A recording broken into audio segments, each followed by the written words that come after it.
Well, hello everybody. My name is Angeliki Karakoliou, and along with Cyril, we have prepared this presentation about cybersecurity aspects for STCs. I'm shortly going to describe what we're going to talk about. I would like to start with terminology.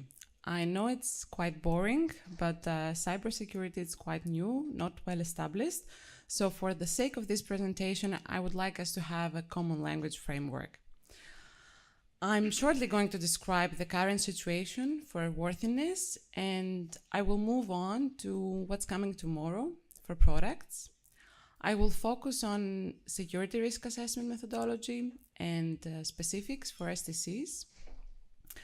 I'm going to go through what's coming the day after tomorrow for organizations, and I'm going to end up with a reality check. Let's begin. In the world of security, we hear very often words like threat, risk, threat conditions, and failures. I think it's important to define them. What's a threat? It's the potential for violation of security. And what is a risk? It's the exposure to the possibility of harm. The risk has two components. One, it's the severity of the threat condition, and the other one, it's the level of threat. So one is the level of harm, and the second one, it's about the likelihood. How likely it is for an asset to be a target, and how likely it is to have an attack on this asset. Keep the definitions in mind. I'm going to use them later on. And then we have the more general definition, the high level, like airworthiness information security and cybersecurity and information security. I don't want to go deep about the definitions or read them by heart. You're going to hear me mention only cybersecurity. The reason why, it's more fancy. It's nicer to say cybersecurity. If you want to ask for a bigger budget from your manager, mention cybersecurity, not information security. And if you want to talk to the media and make a buzz, again, use the word cybersecurity. For more and more definitions, there is the EuroCAE glossary. It's the document ER013. I don't know if you can all see the small letters at the end. You can find every definition you need in there. CIA, the CIA concept. It's a key concept and one of the fundamental principles within the domain of security, not just for aviation, but in general. And it consists of three definitions. Confidentiality, it's the property that information is not made available or it's not being disclosed to unauthorized individuals, entities, or processes. Integrity, so we trust the information that we're getting from a system. It's safeguarding the accuracy and the completeness of an asset. And finally, availability. It means that information is being accessible and usable upon demand from an authorized entity. This CIA concept is a baseline. It's a baseline used to determine the level of security needs required by a system, which is exposed to threats. The definitions do not come from my head. They are from ISO 17799. Last but not least, safety and security. I really don't want to go into a debate, what's the one and what's the other, what are the differences. I just want to point out only one difference between the two. In the world of aviation, we often say that a lot of things have to go wrong for something bad to happen. And it's so unlikely that it's like fate. But in the world of security, that's not the same. In the world of security, there is somebody with the intention to cause harm. So they will try to align the holes in our protection systems in order to penetrate and cause harm. That's a huge difference between safety and security, intention. And with that, I promised I will be quick. I'm finished with the definitions, and we can move on. What's the current situation for the airworthiness? Currently, cybersecurity issues are dealt with special conditions. What does that mean? It requires that the manufacturers define and assess the cyber risk on the aircraft design, and when necessary, they mitigate and maintain the risk to an acceptable level. I don't want you to know the definition, you all know what that means. I just need you to keep in mind 4 verbs: define, assess, mitigate, and maintain. Just the 4 verbs. EASA has been quite active the last years in the domain of cybersecurity. There have been 2 rulemaking tasks that are coming for the future, and they are both relevant for STCs. One, rulemaking task 0648. It's about products and parts covered by Part 21. And the second one, rulemaking task 0720. It's about organizations, and it introduces provisions for management of cybersecurity risks by organizations in all aviation domains, and that includes STC applicants. I will first go into rulemaking task 0648. What's the aim? The aim is to introduce generic cybersecurity requirements in CS 23, 25, 27, 29, E, ETSO, P. It amends AMC 20, and there is a new part, AMC 2042. Of course, it takes into account interdependencies between aviation safety and security. And we have not invented the wheel. It's existing special condition and recommendations from the ASISP ARAC group have been taken into consideration. ASISP is the Aircraft System Information Security Protection, and ARAC group is the Aviation Rulemaking Advisory Committee. Milestones. So today, 17th of May, it's the birthday of the terms of reference for rulemaking task 0648.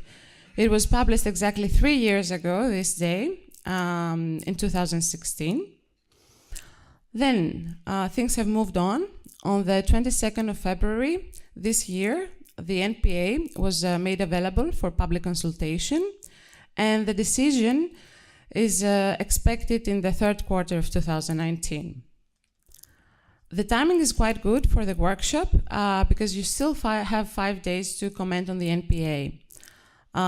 This is the link where you can find the NPA, read it, and provide your comments. It's very useful for us, so we would really appreciate it. And keep in mind that you still have 5 days till Wednesday. The deadline is 22nd of May, exactly 3 months from February.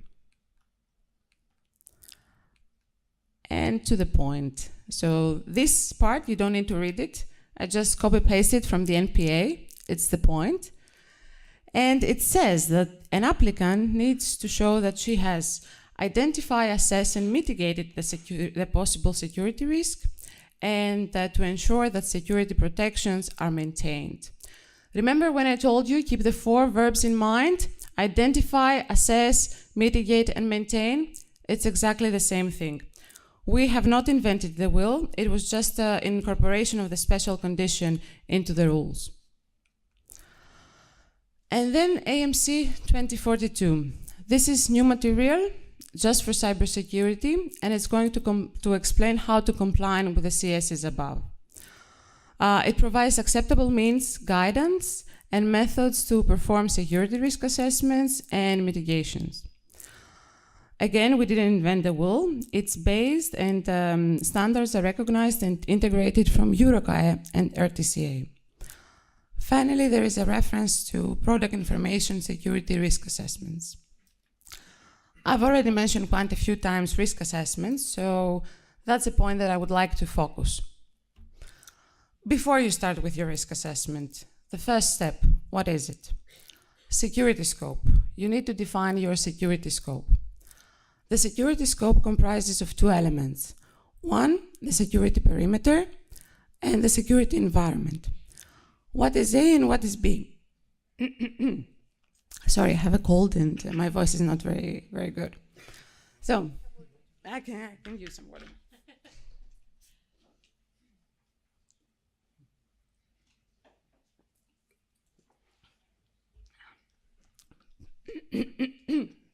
Better? better, I think. Yeah. Okay. What is the security perimeter? Security perimeter is a notional boundary between internal security context and the external security environment. It includes only two things: assets and measures.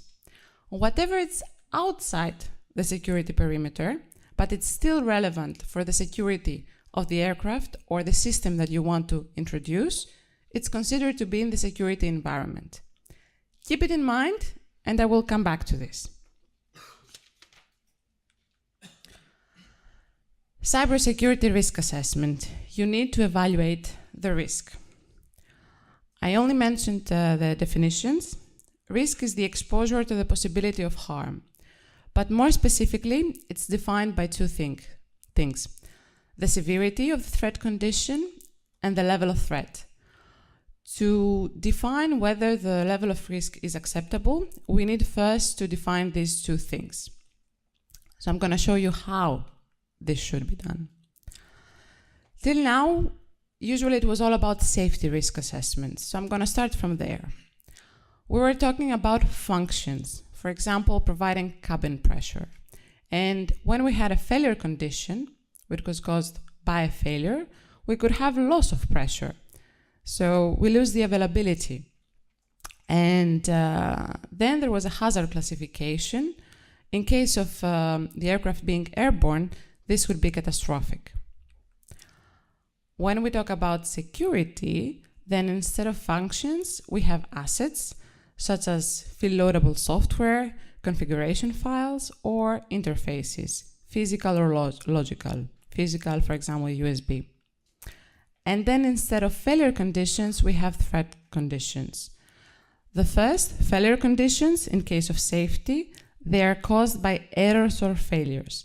The second one, they're about security, and they're caused from intentional, unauthorized electronic interaction. So, for example, we could have unresponsive air management system because of malware infection, okay? We need to link security to safety. How can we do that? We need to link our threat condition to our failure condition. So in that case, the result would be the same, loss of pressure. And how the severity of the threat condition would be characterized, we use the hazard classification. It would be catastrophic. That's a way to link safety and security and to have your evaluated the severity of the threat condition. That's the one thing that we need.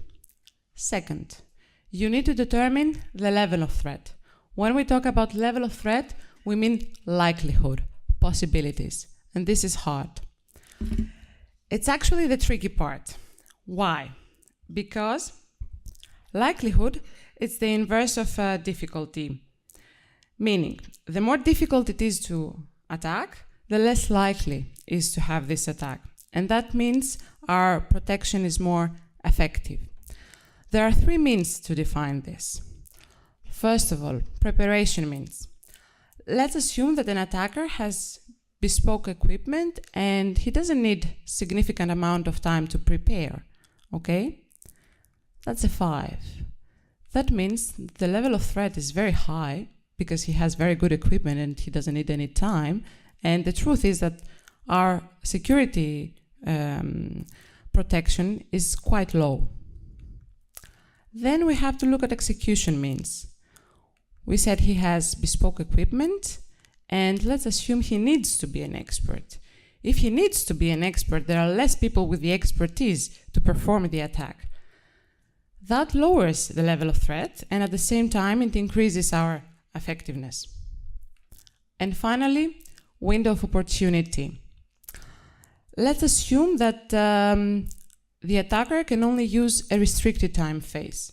That makes it even harder for him or her to attack. That means the level of threat goes down and the effectiveness of our measures go up. So with the two things, we have defined the severity of the threat condition and the level of threat. This is exactly what you need for the acceptability matrix. So I have the two matrices, safety and security. The only difference is when we have minor severity and very high level of threat in case of security, and frequent, something very likely to happen in case of safety.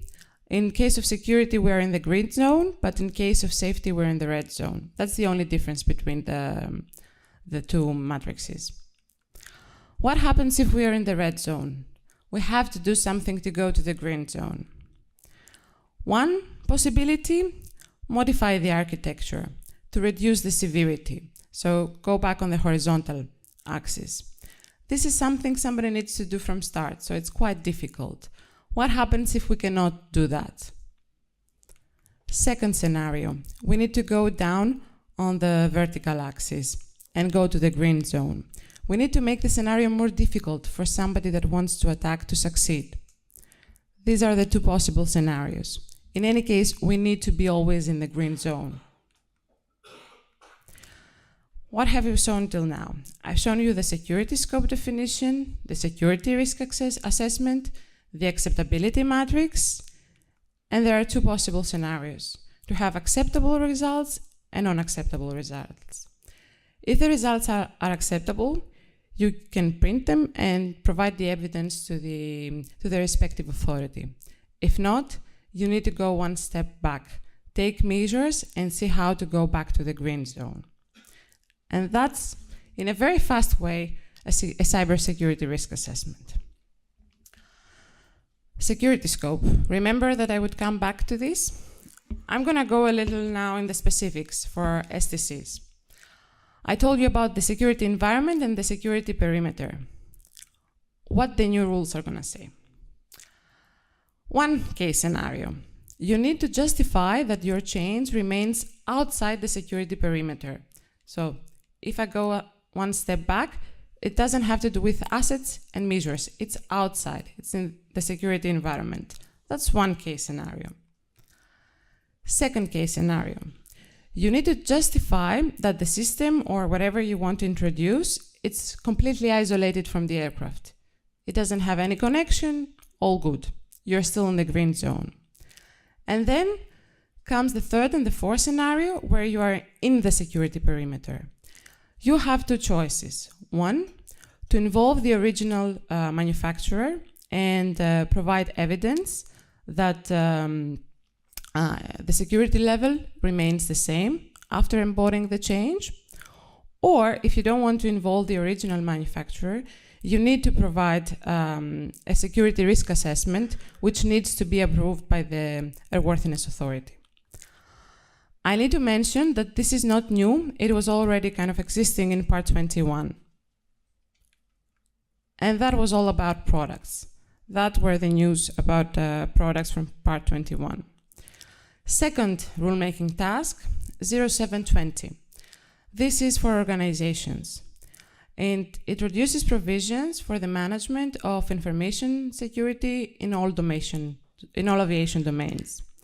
They're very high-level performance-based requirements, and the NPA is the result of a cooperation with the ESCP group. That's the European Strategic Cooperation Platform. It started a bit later compared to the other one. It only started in January this year when the terms of reference were published. And as far as I know, the NPA is to be available for public consultation somewhere in June. Don't take my word for granted, I'm just a junior. But as far as I know, that's the plan. And it has a long way to go. I'm not at liberty to say what's inside the NPA. I can only mention that it's about organization requirements, of course, regarding personnel, information security management system, establishing internal and external reporting schemes, contracting activities, and record keeping. And that was all I could say about these rulemaking tasks. I'm very close to the end. It's very nice to talk about rules and the rulemaking task and NPAs and safety risk assessments and do this and do that, but we need to have a reality check whether this is enough. The link I have on the right side, as you see it, it's a link to a database from the National Institution of Standards and Technologies in the US, and it's a link to the National Vulnerability Database. Right now, there are 116,158 entries, and that was 3-4 days ago. The first time that I started drafting the presentation, it was about 115,000. So within a week, it was 116,000, 1,000 per week. And it includes vulnerabilities that they are publicly known. So not only me and my colleagues that have no intention to use such a vulnerability against somebody, but anybody know that there are systems with weaknesses and they know what these weaknesses are. On top of that, a colleague of mine gave me a report from the RAND Corporation talking about 0 days. 0 days from the moment that the weakness can be exploited till it's made public, whether patched or not. And the average year is 6.9 years. It's such a long time. So if somebody has the intention to find a way, he has time to do it, to find resources and to find a way.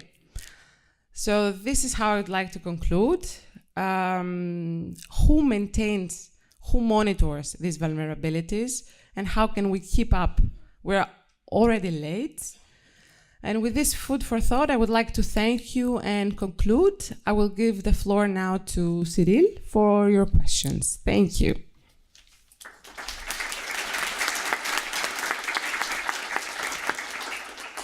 Thank you very much, Angeliki. We have a couple of minutes for questions, so I see that you have more than the number of questions we can handle. So I repeat, we will record them and we will answer them later on. We can go for, I think, very interesting one. Obviously, it has had a lot of thumbs up. So. When cybersecurity will be in the regulations, I suppose CS25 or any other CS, obviously we won't need to raise for each project a special condition. So can you tell if the changes concerning cybersecurity will lead to a minor or a major classification? Is it that simple, Cyril? So again, yes, there will also provision in the rulemaking task to define criteria when introduction of a system and the impact on security can trigger classification as major instead of minor. To apply either special condition if it's a non-significant change, or if it's a new project or major significant change, then you will apply the new CS25 or CS, the relevant CS. So, Ms. Carrichon, I don't know, can you use the microphone in front of you and tell us if the answer is addressing your question completely? You have to hit the button. Yes, in fact, we have to look in the rulemaking task where there will be more detailed, in fact. Yes, we will have detail, yes. Okay. Last question from Mr. Gabriel Dima.